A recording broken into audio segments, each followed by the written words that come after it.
দেখুন বন্ধুরা, আমি ঠেকুয়া তৈরি করব। তার জন্যে 1 বাটি ময়দা, 1 বাটি আটা, আধা বাটি সুজি, কিছুটা কাজু, কিছুটা লাল বাদাম গুঁড়িয়ে নিয়েছি, চিনি, এটা ঘরের গাওয়া ঘি, আর এই আমুল গুঁড়ো না নিয়ে আমুল লিকুইড দুধ দিয়ে এটা মাখবো, মেখে তৈরি করব, তখন আপনাদের দেখাবো।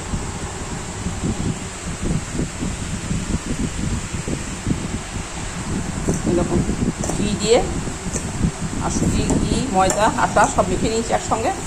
এবার এটাকে এরকম ডাব করা যাচ্ছে, তারপরে ময়ান হয়ে গিয়েছে।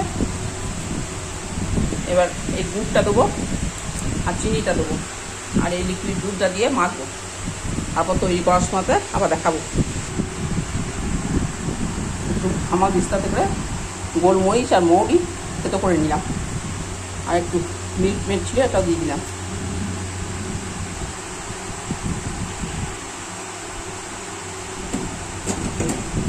এবার একটু লিকুইড দুধ দিয়ে দিলাম।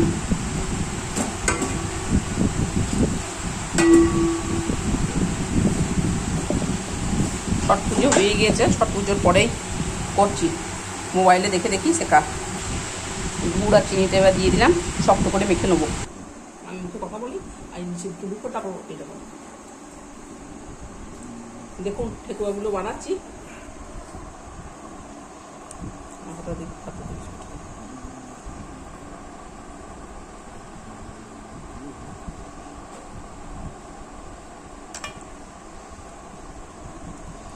খুব শ্যামা পোকা পড়ে যাচ্ছে বলে অসুবিধা হচ্ছে।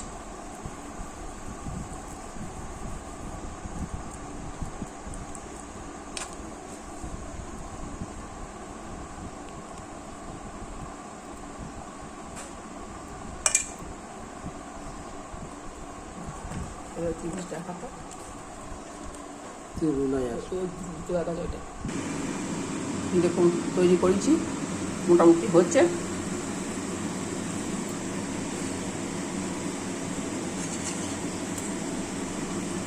করে ভাজছি, কেমন লাগলো বলবেন।